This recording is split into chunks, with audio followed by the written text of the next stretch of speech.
भारत के सभी राज्यों की खबर SNS न्यूज चैनल पर, खबर जो आपको रखे सबसे आगे। नमस्कार, आप देख रहे हैं SNS टीवी। मैं हूं जुगल किशोर। आपको बता दें कि महाराष्ट्र के भंडारा में पिछले 3 वर्षों से ओबीसी छात्रों के छात्रावास का मुद्दा लटका पड़ा है। इसी को देखते हुए राज्य की सत्ताधारी पार्टी शिवसेना समर्थित के निर्दलीय विधायक नरेंद्र भोंडेकर ने जिला परिषद सीईओ का घेराव किया। आइए देखते हैं भंडारा से यह रिपोर्ट। ओबीसी छात्रों के लिए छात्रावास की जगह का मुद्दा पिछले 3 वर्षों से लटका हुआ है। डीवीसी में बार बार यह मामला उठने के बाद भंडारा कलेक्टर ने निर्देश दिए हैं। हालांकि जिला परिषद प्रशासन ने इस मुद्दे को सुलझाने के लिए बार बार समय लेने की नीति अपनाई। इसी के चलते आज राज्य की सत्ताधारी पार्टी शिवसेना समर्थित भंडारा के निर्दलीय विधायक नरेंद्र भोंडेकर ने जिला परिषद सीईओ का घेराव किया। इसके बाद यह आश्वासन मिलने के बाद कि वे आज इस जगह का मामला सुलझा लेंगे और निरीक्षण की जगह की गिनती कर उसे सामाजिक न्याय विभाग को सौंप देंगे। घेराव आंदोलन वापस ले लिया गया। साथ ही इस संदर्भ में जिलाधिकारी को भी निवेदन किया गया है। कधी कधी सिस्टममध्ये काम करायला दिरंगाई होते आणि हे अधिकारी टाळाटाळ करतात। जिल्हा परिषद ही एक विशिष्ट बॉडी आहे, त्याच्यामध्ये एका विशिष्ट पक्षाचे पदाधिकारी आहेत आणि ते टाळाटाळ करतात। हे असं अनेकदा मिळाला।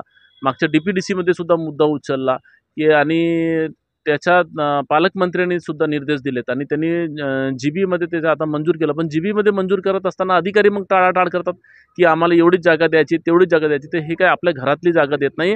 ह्या विदर्भामध्ये, ह्या भंडारा जिल्ह्यामध्ये आता 70-80% ओबीसी समाज आहे। ओबीसी एवढा मोठा समाज असताना त्यांच्या मुलांच्या वसतिगृहासाठी जर जिल्हा परिषद जागा देत नसेल तर हे निंदनीय आहे आणि हे किती याचा निषेध केला तरी कमीच आहे।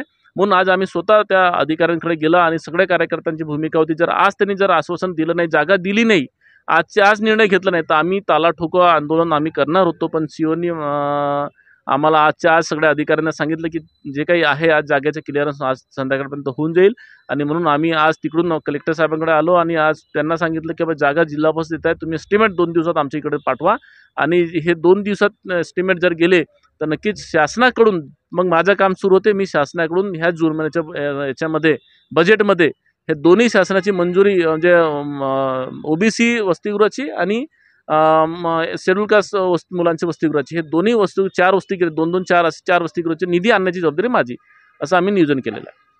सर, आणखी तुम्ही आतमध्ये एक विषय काढला होता फूड पार्क, त्याच्याबद्दल काय सांगाल? नक्कीच आपल्या पूर्व विदर्भामध्ये एकमेव हा फूड पार्क हा भंडारा जिल्ह्यात मंजूर होतोय।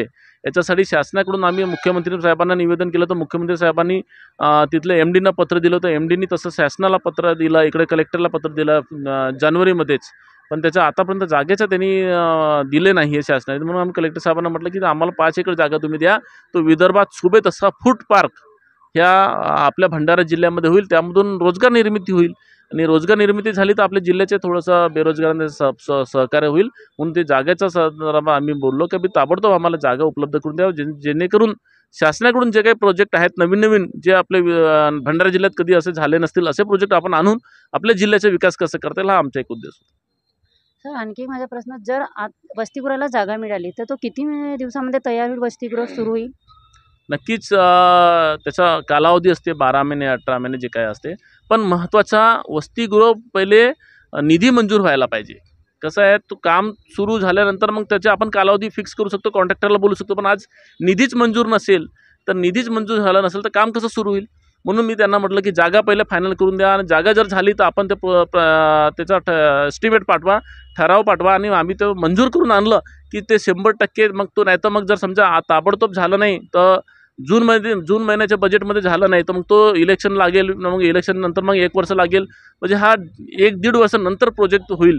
तर आमचा प्रयत्न चालू आहे की ह्या अधिवेशनच्या पहिलेच हा प्रोजेक्ट सँक्शन व्हायला पाहिजे, अधिवेशनमध्ये त्याच्या पैशाची तरतूद व्हायला पाहिजे आणि साधारण जून। हमने देखा है SNS न्यूज़ चैनल की टीम आज जिला परिषद कार्यालय में उपस्थित है और वहाँ पे खुद अपने भंडारा पवनी विधानसभा क्षेत्र के विधायक नरेंद्र जी भोंडेकर ये जिलाधिकारी साहब को निवेदन देने आए थे। वो निवेदन ये था कि भंडारा जिले में फूड पार्क हो जाए, जिससे कि बेरोजगारों को रोजगार मिलेगा और बेरोजगारी कम हो जाएगी।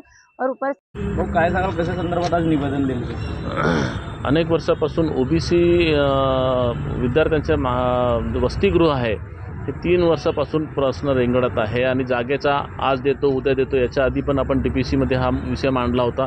पालकमंत्र्यांनी निर्देश दिले होते, जिल्हाधिकाऱ्यांनी निर्देश दिले होते, परंतु जिल्हा परिषदेतून वारंवार सामाजिक न्याय विभागाला टाळाटाळ सुरू होता. म्हणून आज आम्ही सगळे कार्यकर्त्यासोबत जाऊन अर्धा तास त्यांना घेराव केला आणि त्यांच्याकडून आश्वासन घेतलं की आजच्या आज ते जागेचा क्लिअरन्स करतील आणि ते जे काही जागा आहे 7,000 स्क्वेअर मीटर आणि जसे 2-3 जागा आहेत ते आजच्या आज त्याच्या संयुक्तिक मोजणी करून ते आज सामाजिक न्याय विभागाला ते सादर करतील. आणि तसंच आज आम्ही कलेक्टर साहेबांना पण भेटलो आणि त्यांना सांगितलं की 2-3 दिवसात हे प्रस्ताव विथ एस्टिमेट सहित शासनाकडे गेल्या पाहिजे, जेणेकरून ह्या राज्याचे जो बजेट आहे जून महिन्यामध्ये, त्या जून महिन्यामध्ये बजेटमध्ये हे मंजूर करून आपल्या हक्काच्या OBCच्या 2 आणि मागासवर्गीयचे 2 हे 4 वसतिगृह सुरू होतील जून-जुलैमध्ये, असं आम्ही आजच्या ह्या आंदोलनाचा आमचा हेतू होता. जर आपली मागणी पूर्ण नाही झाली तर आपली पुढची भूमिका काय आहे? नक्कीच शेवटी मग मागणी मंजूर झाली नाही, अधिकाऱ्यांनी काही कमी जास्त केलं तर आम्हाला जरी सत्तेमध्ये असलं तरी आम्हाला सत्तेच्या विरोधात, अधिकाऱ्यांच्या विरोधात, सत्तेच्या विरोधात नाही पण अधिकाऱ्यांच्या विरोधात आम्हाला ती भूमिका घ्यावी लागेल रस्त्यावरची. ठीक आहे. कहीं ना कहीं विधायक जी नरेंद्र भोंडेकर जो है, ये विधायक जी आप भंडारा जिले के लिए विकास करना चाहते हैं, विकास के लिए उनका कहना है कि मैं विकास करना चाहता हूँ और विकास होगा भंडारा जिले का। ये SN न्यूज़ चैनल से मैं अश्विनी आम्रपाली के साथ।